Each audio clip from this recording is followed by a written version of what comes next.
រឿងវិញ្ញាណនៅវត្តរាង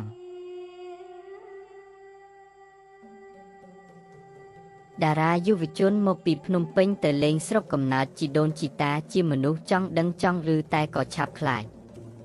សុធាមិត្តភក្តិតារាជាមនុស្សមិនជឿរឿងខ្មោចព្រាយបិសាចគុន្ធាមិត្តភក្តិតារាជាមនុស្សស្លូតមានជំនឿនឹងរៀងញ៉ៃនឹងរឿងអាថ៌កំបាំងតាម៉ៅចាស់ព្រឹទ្ធាចារ្យក្នុងភូមិអ្នកដឹងរឿងរ៉ាវវត្តច្បាស់នាងពៅវិញ្ញាណស្រីក្រមុំដែលនៅវត្ត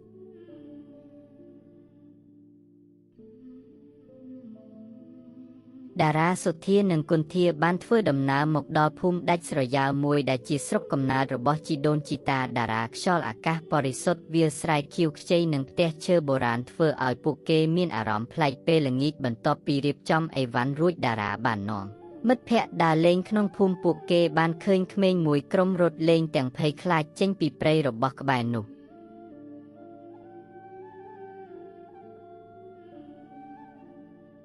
ពួកឯងរត់មកពីណាតារាសួរបងពួកខ្ញុំលេងបិទពួនចិត្តវត្តស្រាប់តែយីសូសំលេងមនុស្សស្រីយំក្មេងម្នាក់ឆ្លើយទាំងដង្ហក់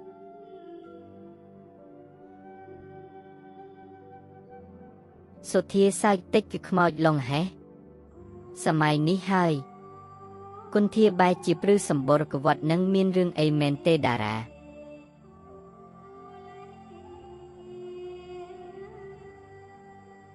តារានឹកឃើញជីដូនធ្លាប់និយាយប្រាប់ពីវត្តចាស់មួយនៅជីភូមិដែលគេបោះបង់ចោលយូរហើយព្រោះល្បីថាមានខ្មោចលងសាហាវគឺឮតែគេថាអីចឹងចាំសួរតាម៉ៅទៅលោកតាដឹងរឿងច្រើនណាស់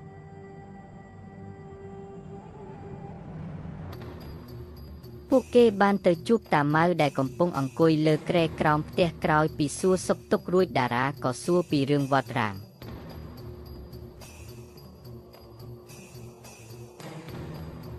តាម៉ៅដកដង្ហើមធំទឹកមុខស្រពោនខវត្តនឹងអហោ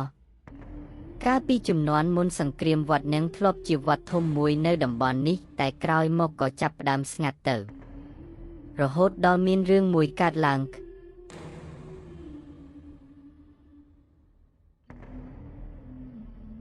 តាម៉ៅឈប់បន្តិចរួចបន្ត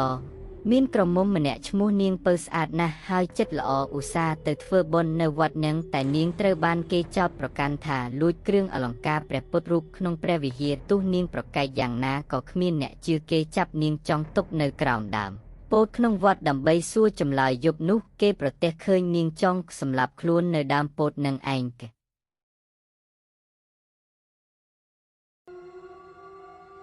គុន្ធាយកដៃខ្ទប់មាត់សុធានៅស្ងៀមតែទឹកមុខមិនសូវស្រួល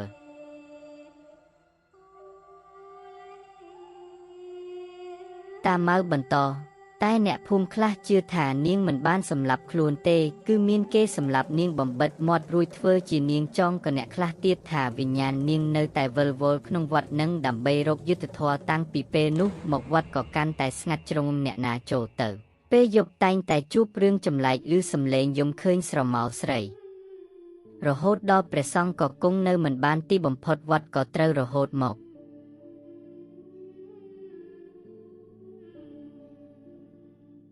គួរឲ្យអាណិតនាងពៅណាស់គុន្ធាពោលតិច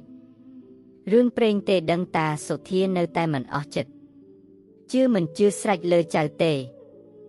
តែគុំទៅលេងសើចនៅកន្លែងនឹងឲ្យសោះជាពិសេសពេលយប់តាម៉ៅដាស់តឿន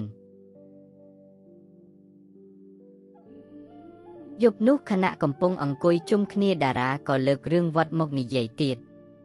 ខ្ញុំចង់ទៅមើលកន្លែងនឹងផ្ទាល់ភ្នែកតារានិយាយទាំងរំភើបលីភ័យឯងឈួតអីតារាតាម៉ៅហាមហើយតើគុន្ធាខាត់អូយខ្លាចអីគុន្ធាទៅតែពេលថ្ងៃទៅមើលមានអីគួរឲ្យខ្លាចបើយើងមិនបានធ្វើអីខុសសុធាគាំទ្រដោយចង់បង្ហាញថាខ្លួនមិនជឿក្រោយពីជែកគ្នាមួយសន្ទុះពួកគេក៏សម្រេចចិត្តថានឹងទៅវត្តនៅរសៀលស្អែកឡើងគុន្ធាយល់ព្រមទាំងមិនអស់ចិត្ត ពេលរសៀលជ្រាវជ្រៅពួកគេទាំង3នាក់ក៏ដើរទៅដល់វត្តខ្លោងទ្វារវត្តត្រុតត្រោមខ្លាំងរបងឥតបាក់បែកជាកង់ដើមឈើធំដុះអូនអាប់ហាក់ដូចជាយាមកន្លែងអាថ៌កំបាំងនេះភាពស្ងស្ងាត់មានតែសំឡេងសត្វល្អិតនិងខ្យល់បក់ស៊ូតាមស្លឹកឈើពួកគេដើរចូលទៅខាងក្នុងព្រះវិហារចាស់ប្រេះស្រាំគ្មានទ្វារបង្អួចដំបូលធ្លុះធ្លាយរូបបដិមាខ្លះបាក់បែកខ្លះដួលរលំគំនូរលើជញ្ជាំងរលប់ស្ទើរអស់នៅសល់តែស្នាមព្រាកុដិឈើចាស់ពុកផុយត្រេតត្រោតគួរឲ្យខ្លាចមើលទៅគួរឲ្យព្រឺសម្បុរមែនតារាខ្សឹបសុធាដើរមើលឆ្វែកគ្រាន់តែវត្តចាស់ទេតាគ្មានអីប្លែកផងគន្ធាកាន់តែមានអារម្មណ៍មិនស្រួលនាងមានអារម្មណ៍ថាដូចមានគេកំពុងសម្លឹងមើលពួកគេដើរទៅដល់ក្រោមដើមពោធិ៍ធំមួយដើមដែលមានឫសធំលូនលើដីប្រហែលជាដើមពោធិ៍នេះហើយដែលតាម៉ៅថានាងពៅតារានិយាយមិនទាន់ចប់ផងខ្យល់មួយវឹបបក់កាត់ពួកគេយ៉ាងខ្លាំងធ្វើឲ្យស្លឹកពោតស្ងួតហារវិចពេញដីទោះបីនៅខាងក្រៅដើមឈើហាក់ដូចជាគ្មានខ្យល់ខ្លាំងក៏ដោយសំឡេងខ្សោដូចមនុស្សខ្សឹបក៏លាន់ឮតិចពីក្នុងគុម្ពោតក្បែរនោះលឺអត់គន្ធាចាប់ដៃតារាជាប់ភ្នែកនាងបើកធំខ្យល់បក់ទេដឹងសុធានៅតែព្យាយាមរក្សាភាពក្លាហានតែសំឡេងគេលែងដូចមុនតែដូចសំឡេងមនុស្សស្រីយំតិចតារានិយាយទាំងសម្លឹងឆ្វែ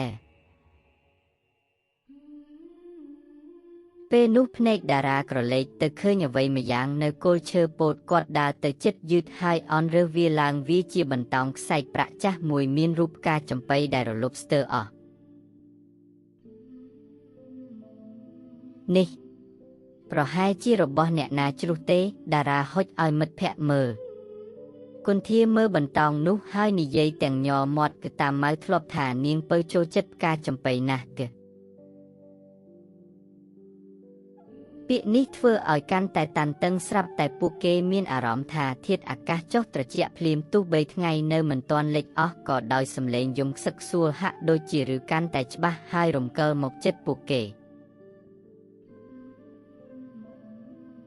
អត់ស្រួលទេយើងទៅវិញឆាប់គន្ធាអង្វរសុធាក៏ចាប់ផ្ដើមជឿថាមានអ្វីមិនប្រក្រតីដែលមុខគេស្លេកបន្តិចទៅក៏ទៅថ្ងៃចាប់ផ្ដើមលិចហើយពេលពួកគេបែរខ្នងដើរចេញពីក្រោមដើមពោតស្រាប់តែយឺសំឡេងក្តុក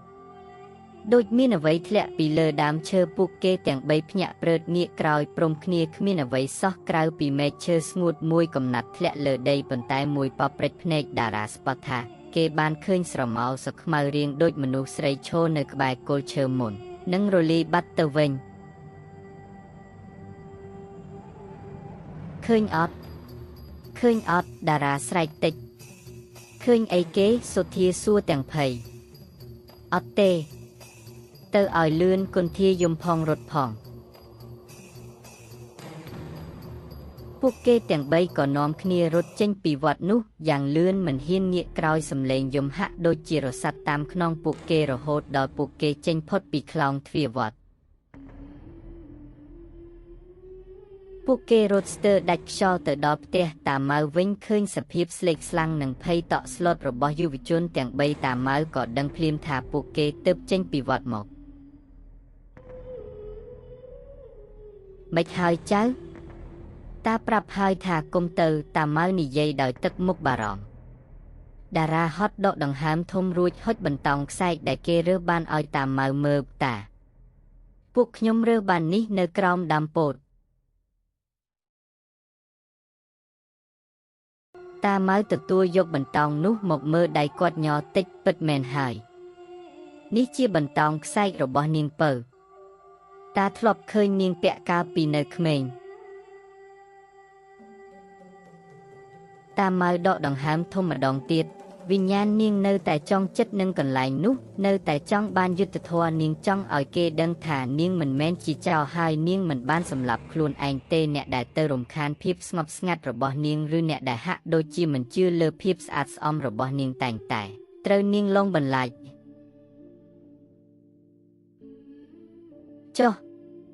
ចុះយើងត្រូវធ្វើម៉េចទៅតាគុន្ធាសួរទាំងភ័យពួកខ្ញុំគ្រាន់តែចង់ដឹងទេមិនបានទៅប្រមាថអីទេ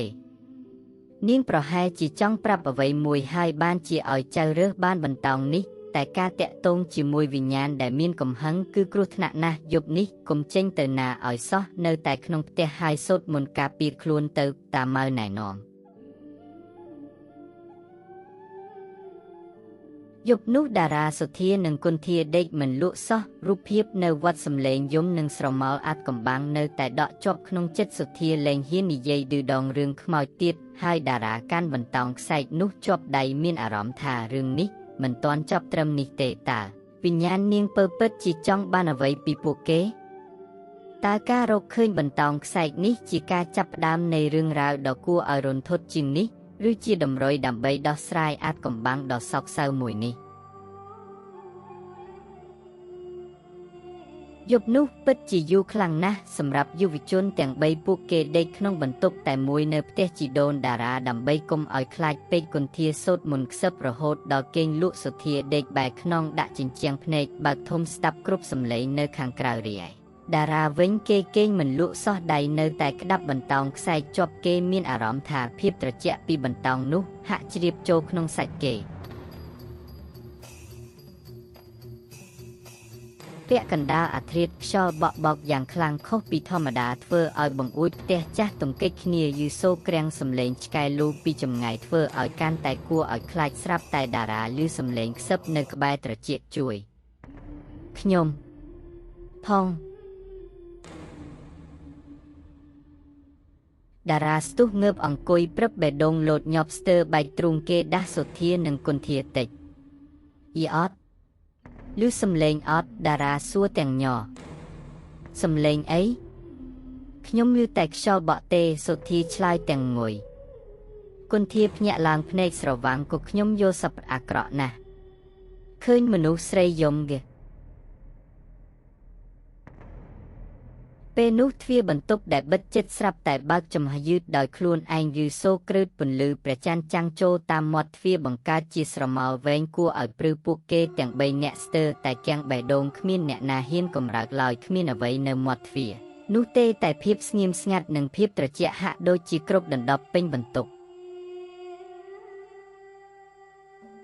រំពេចនោះបន្តោងខ្សែកក្នុងដៃតារាស្រាប់តែឡើងកម្ដៅភីតារាមានអារម្មណ៍ថាដូចមានចរន្តអ្វីម្យ៉ាងរត់ចូលក្នុងខ្លួនគេហើយរូបភាពព្រាលក៏លេចឡើងក្នុងខួរក្បាលរូបព្រះពុទ្ធរូបមាសមួយអង្គដៃដែលមានស្នាមរបួសលោកទៅយកគ្រឿងអលង្ការទឹកមុខភ័យខ្លាចរបស់នាងពើពេលគេចោទប្រកាន់ទឹកភ្នែកហូររហាមហើយនឹងមុខបុរសម្នាក់ដែលមើលមិនច្បាស់តារាស្រែកតិចហើយរូបភាពទាំងនោះក៏រលាយបាត់ទៅវិញបន្តោងខ្សែកក៏ត្រជាក់ដូចដើមម៉េចហើយតារាសុធានិងគុន្ធាសួរព្រមគ្នាតារាដកដង្ហើមធំក៏ខ្ញុំគិតថានាងពើពិតជាត្រូវគេធ្វើបាបមែនបង្កោងនេះវាប្រាប់ខ្ញុំព្រឹកឡើងក្រោយពីយប់ដ៏រន្ធត់ពួកគេទាំង3នាក់បានពិភាក្សាគ្នាយ៉ាងតានតឹងអំពីអ្វីដែលបានកើតឡើងទឹកមុខពួកគេនៅតែស្លេកស្លាំងតែពេលនេះលែងមានតែភាពភ័យខ្លាចទៀតហើយគឺមានទាំងការចង់ដឹងចង់ឮនឹងក្តីអាណិតដល់វិញ្ញាណនាងពៅខ្ញុំជឿឯងតារាគុន្ធានិយាយមុនគេអ្វីដែលកើតឡើងយប់មិញហើយនឹងអារម្មណ៍ដែលខ្ញុំមានពេលនៅវត្តវាមិនមែនចៃដន្យទេនាងពៅច្បាស់ជាចង់ឲ្យយើងជួយរកយុត្តិធម៌ឲ្យនាងសុធាដែលធ្លាប់តែមិនជឿឥឡូវងក់ក្បាលយល់ព្រមក៏ខ្ញុំក៏គិតអីចឹងដែរទោះខ្ញុំមិនយល់ថាម៉េចបានបន្តោងនឹងធ្វើឲ្យឯងឃើញរូបភាពបានតែរឿងយប់មិញវាពិតជាចម្លែកពេកហើយបើនាងពិតជាស្លូតត្រង់មែនយើងគួរតែព្យាយាមធ្វើអ្វីម្យ៉ាង តារាមើលបន្តោងខ្សែក្នុងដៃខុសបញ្ហាគឺយើងមិនដឹងថាត្រូវចាប់ផ្ដើមពីណាតើអ្នកណាជាអ្នកដាក់កំហុសឲ្យនាងតើបរិសដែលខ្ញុំឃើញព្រាលនោះជានរណាយើងគួរតែទៅសួរតាម៉ៅម្ដងទៀតគុនធាស្នើក៏គាត់ប្រហែលជាដឹងរឿងលម្អិតជាងនេះឬអាចចាំបានថាអ្នកណាខ្លះដែលពាក់ព័ន្ធនឹងរឿងក្តីនាងពើកាលនោះពួកគេក៏សម្រេចចិត្តទៅជួបតាម៉ៅម្ដងទៀតលើកនេះពួកគេប្រាប់គាត់ពីហេតុការណ៍ចម្លែកកាលពីយប់មិញនិងអ្វីដែលតារាបានឃើញតាមរយៈបន្តោងខ្សែតាម៉ៅស្ដាប់ដោយយកចិត្តទុកដាក់ទឹកមុខគាត់កាន់តែស្រពោនគាត់ស្ទាបពុកចង្ការស្ដាងរបស់គាត់ហើយនិយាយតិចរឿងនេះវាស្មុគស្មាញជាងអ្វីដែលតាបានប្រាប់ទៅទៀតកាលនោះមានមនុស្សមានអំណាចម្នាក់ក្នុងភូមិដែលលួចចាប់ចិត្តលើនាងពៅតែនាងមិនព្រមស្រឡាញ់តបអ្នកខ្លះសង្ស័យថាបុរសនោះហើយដែលរៀបចំផែនការទម្លាក់កំហុសរឿងលួចគ្រឿងអលង្ការលើនាងដើម្បីសងសឹកឬក៏បំបិតមាត់នាងរឿងអ្វីផ្សេងទៀតដែលនាងបានដឹងតើបុរសនោះជានរណាតាតារាសួរទាំងអន្ទះសារតាម៉ៅស្ទាក់ស្ទើរបន្តិចរួចដកដង្ហើមធំគេឈ្មោះមាសលោកមាសគាត់ជាអ្នកមានទ្រព្យច្រើនជាងគេក្នុងភូមិចំនួននោះហើយក៏មានខ្សែបណ្ដាញដែរតែគាត់ស្លាប់បាត់ទៅហើយតាំងពីយូរណាស់មកហើយដែរស្លាប់ដោយជំងឺចម្លែកគេថាត្រូវបណ្ដាសាចុះគ្រឿងអលង្ការដែលបាត់នោះតើមានរកឃើញវិញទេសុធាសួររកមិនឃើញទេតាម៉ៅក្រវីក្បាលគេរកមិនឃើញនៅនឹងខ្លួននាងពើទេតែគ្រប់គ្នានៅតែជឿថានាងជាអ្នកលាក់ទុករឿងនេះក៏ស្ងាត់បាត់ទៅជាមួយនឹងការស្លាប់របស់នាងនិងការបោះបង់វត្តចោលតារានឹកឃើញរូបភាពក្នុងខួរក្បាលម្ដងទៀតតាចុះនៅវត្តនឹងមានកន្លែងណាដែលគេទុកវត្ថុមានតម្លៃឬកន្លែងលាក់អាថ៌កំបាំងអីទេតាម៉ៅគិតមួយសន្ទុះតាមតាចាំនៅខាងក្រោយព្រះអង្គធំក្នុងព្រះវិហារមានបន្ទប់តូចមួយដែលលោកចៅអធិការជំនាន់មុនធ្លាប់ប្រើសម្រាប់តម្កល់វត្ថុស័ក្តិសិទ្ធិឬរបស់មានតម្លៃរបស់វត្តតែវាចាស់ពុកផុយណាស់ហើយមិនដឹងថានៅបើកចូលកើតទៀតឬអត់ទេពាក្យនេះធ្វើឲ្យភ្នែកតារាភ្លឺឡើងតើអាចទេថាភស្តុតាងនៃភាពស្អាតស្អំរបស់នាងពៅឬអាថ៌កំបាំងនៃការស្លាប់របស់នាងត្រូវបានលាក់ទុកនៅទីនោះការត្រឡប់ទៅវត្តម្ដងទៀតហាក់ដូចជាជៀសមិនរួចតែលើកនេះគឺទៅដោយមានគោលបំណងច្បាស់លាស់ទោះបីជាត្រូវប្រឈមមុខនឹងវិញ្ញាណដែលកំពុងរង់ចាំក៏ដោយទោះបីជាមានការស្ទាក់ស្ទើរនិងភ័យខ្លាចយ៉ាងណាក៏ដោយយុវជនទាំង3នាក់បានសម្រេចចិត្តត្រឡប់ទៅវត្តម្ដងទៀតនៅរសៀលថ្ងៃដដែលនោះលើកនេះពួកគេបានរៀបចំពើបន្ថែមនិងយកទឹកមន្តដែលតាម៉ៅបានឲ្យជាប់ខ្លួនទៅផងពេលឈានជើងចូលក្នុងបរិវេណវត្តម្ដងទៀតអារម្មណ៍ព្រឺសម្បុរហាក់ដូចជាខ្លាំងជាងមុនភាពស្ងប់ស្ងាត់ហាក់ដូចជាពោពេញទៅដោយការរង់ចាំពួកគេដើរសម្ដៅទៅព្រះវិហារចាស់ដោយមិននិយាយអ្វីច្រើននៅខាងក្នុងព្រះវិហារធូលីដីក្រាស់ខ្មឹកក្លិនផ្អូមផ្សំនឹងក្លិនស្លែកធ្វើឲ្យពិបាកដកដង្ហើមពួកគេដើរទៅខាងក្រោយព្រះពុទ្ធរូបធំដែលទ្រុឌទ្រោមពិតជាមានទ្វារឈើតូចមួយដែលចាស់ពុកផុយស្ទើរតែមើលមិនឃើញមែនទ្វារនោះជាប់សោកច្រែស៊ីអស់ទៅហើយធ្វើម៉េចបើកទៅសុធាសួរទាំងពិនិត្យមើលសោតារាសាក់លបងរុញទ្វារនោះថ្នមឈើពុកស្រាប់តែបាក់ឬសូក្រឹបហើយទ្វារក៏របើកបន្តិចពួកគេក៏ជួយគ្នាទាញទ្វារនោះឲ្យរបើកធំជាងមុនល្មមអាចឲ្យមនុស្សចូលបាន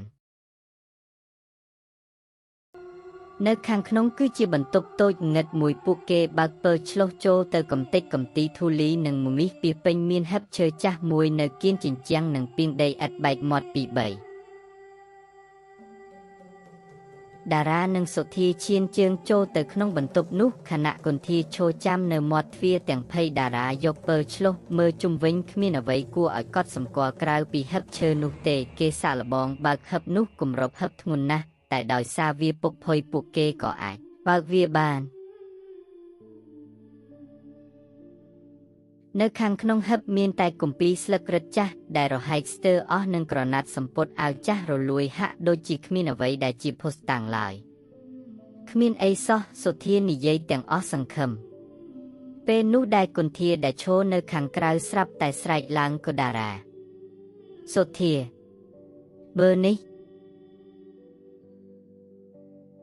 ពួកគេប្រញាប់ចេញពីបន្ទប់តូចនោះវិញគុន្ធាកំពុងចង្អុលទៅគល់សសរមួយក្បែរនោះដែលមានឥដ្ឋមួយដុំរបេះចេញមកក្រៅខុសពីគេអំបាញ់ងែងខ្ញុំឃើញដូចមានពន្លឺតិចចេញពីកន្លែងហ្នឹងគុន្ធានិយាយ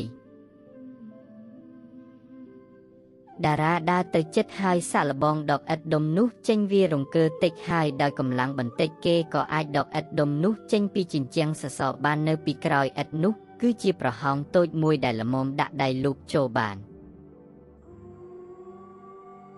តារាយកពើឆ្លុះចូលទៅក្នុងប្រហោងនោះគេឃើញមានវត្ថុអ្វីម្យ៉ាងរុំដោយក្រណាត់សូត្រចាស់ពណ៌លឿងដៃគេញ័របន្តិចតែគេក៏សម្រេចចិត្តលូកដៃចូលទៅយកវត្ថុនោះចេញមកពេលវត្ថុនោះចេញមកដល់ខាងក្រៅខ្យល់ត្រជាក់មួយវឹកបក់កាត់ព្រះវិហារម្ដងទៀតធ្វើឲ្យធូលីហុយទ្រលោមហើយសំឡេងខ្សឹបខ្សួលហាក់ដូចជាលាន់ឬឡើងវិញនៅជុំវិញពួកគេគន្ធាថយក្រោយមួយជំហានភ្នែកសម្លឹងឆ្វែទាំងភ័យខ្លាចតារាដាក់វត្ថុរុំក្រណាត់នោះលើឥដ្ឋរៀបស្មើមួយកន្លែងហើយចាប់ផ្ដើមស្រាយវាយឺតក្រណាត់សូត្រនោះពុកផុយស្ទើរតែរលាយក្នុងដៃគេនៅពេលដែលក្រណាត់ត្រូវបានស្រាយចេញអស់ភ្នែកពួកគេទាំងបីបើកធំស្ទើរតែមិនជឿនឹងអ្វីដែលគេបានឃើញនៅលើឥដ្ឋនោះគឺជាខ្សែកខ្សែដៃនិងក្រវិលមាសតូចមួយចំនួនដែលមានដាំត្បូងភ្លឺផ្លេកទោះបីជាវាបានកប់ទុកជាយូរឆ្នាំក៏ដោយវាពិតជាគ្រឿងអលង្ការដែលគេចោទថានាងពៅបានលួចពីព្រះពុទ្ធរូបនោះហើយប៉ុន្តែអ្វីដែលសំខាន់ជាងនេះទៅទៀតនោះគឺមានក្រដាសក្រាំងចាស់មួយសន្លឹកដែលបត់តូចល្អិតដាក់នៅពីក្រោមគ្រឿងអលង្ការទាំងនោះតារារើសក្រដាសនោះមកដោយប្រុងប្រយ័ត្នបំផុតហើយលាវាយឺតនៅលើក្រដាសនោះមានអក្សរដៃសរសេរដោយទឹកខ្មៅដែលរលុបស្ទើរអស់ទៅហើយតែនៅអាចអានបានខ្ញុំបាទមាសសូមសារភាពកំហុសដោយសារតែចិត្តច្រណែននិងខឹងសម្បាដែលនាងពៅមិនព្រមស្រឡាញ់ខ្ញុំបានលួចគ្រឿងអលង្ការនេះហើយយកទៅលាក់ទុកក្នុងបន្ទប់ខ្ញុំតែដោយខ្លាចអាបត្តិហើយខ្លាចគេសង្ស័យខ្ញុំក៏យកវាមកលាក់ទុកនៅទីនេះវិញក្នុងថ្ងៃដែលគេចាប់នាងពៅចងទុកខ្ញុំមិនបានសម្លាប់នាងទេតែខ្ញុំដឹងថានាងស្លាប់ដោយសារការទម្លាក់កំហុសរបស់ខ្ញុំសូមវិញ្ញាណក្ខន្ធនាងអហោសិកម្មឲ្យខ្ញុំផងសូមព្រះជួយខ្ញុំខ្លាចណាស់គេអក្សរនៅចុងបញ្ចប់ញ័រខ្លាំងហាក់ដូចជាអ្នកសរសេរកំពុងភ័យស្លន់ស្លោបំផុត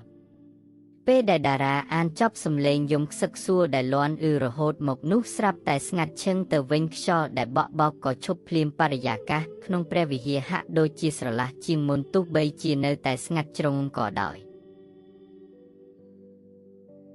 ពួកគេទាំង3នាក់ឈរស្ងៀមសម្លឹងមើលគ្នាទៅវិញទៅមកទាំងភ្ញាក់ផ្អើលអាណិតនិងរន្ធត់ចិត្តចំពោះការពិតដែលទើបតែត្រូវបានលាតត្រដាងនាងពៅពិតជាស្លូតត្រង់មែននាងជាជនរងគ្រោះនៃចិត្តច្រណែននិងភាពកំសាករបស់បុរសម្នាក់ទីបំផុតនាងបានទទួលយុត្តិធម៌ខ្លះហើយ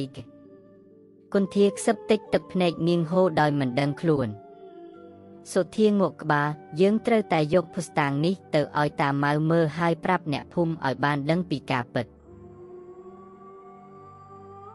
តារាប្រមូលគ្រឿងអលង្ការនិងសម្បត្តិសារភាពនោះដោយប្រុងប្រយ័ត្នពេលពួកគេរៀបនឹងដើរចេញពីព្រះវិហារស្រាប់តែតារាមានអារម្មណ៍ថាដូចជាមានអ្នកណាឈរនៅពីក្រោយខ្នងគេងាកក្រោយយឺត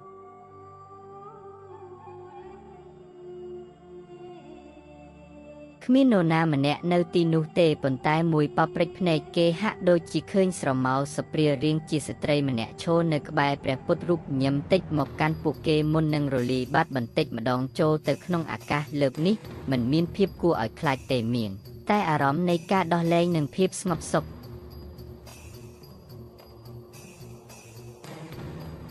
ពួកគេបានយកភស្តុតាងទាំងអស់ទៅឲ្យតាម៉ៅរំជួលចិត្តយ៉ាងខ្លាំងពេលបានឃើញគ្រឿងអលង្ការនិងបានអានសម្បត្តិសារភាពនោះគាត់បានប្រាប់អ្នកភូមិពីការពិតនៃរឿងរ៉ាវរបស់នាងពៅអ្នកភូមិទាំងឡាយមានការភ្ញាក់ផ្អើលនិងសោកស្ដាយយ៉ាងខ្លាំងចំពោះអយុត្តិធម៌ដែលនាងបានទទួល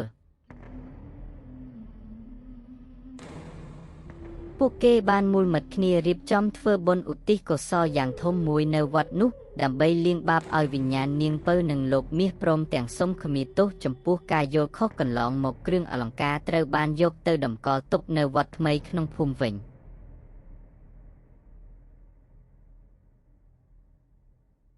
បន្ទាប់ពីធ្វើបុណ្យរួចបរិយាកាសនៅក្នុងបរិវេណវត្តហាក់ដូចជាលែងមានភាពអាប់អួរនិងគួរឲ្យខ្លាចដូចមុនទៀតហើយទោះបីជាវត្តនៅតែក៏លែងមានអ្នកណាឮសំឡេងចម្លែកឬជួបហេតុការណ៍ព្រឺព្រួយទៀតដែលវិញ្ញាណនាងពៅហាក់ដូចជាបានទៅកាន់សុគតិភពហើយបន្ទាប់ពីភាពស្អាតស្អំរបស់នាងត្រូវបានបញ្ជាក់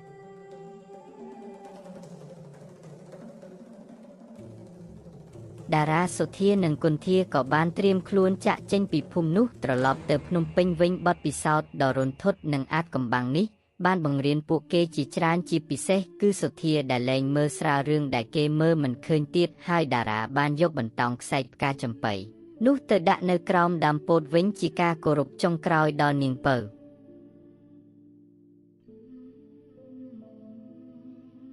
ពេលរថយន្តពួកគេបើកចេញផុតពីភូមិតារាក្រឡេកមើលទៅវត្តពីចម្ងាយតាមកញ្ចក់រថយន្តគេញឹមតិចមានអារម្មណ៍ថាបានធ្វើរឿងត្រឹមត្រូវមួយទោះបីជាវាបានចាប់ផ្ដើមឡើងដោយការភ័យខ្លាចក៏ដោយរឿងរ៉ាវនៃវិញ្ញាណនៅវត្តនឹងក្លាយជាអនុស្សាវរីយ៍ដែលពួកគេមិនអាចបំភ្លេចបានចប់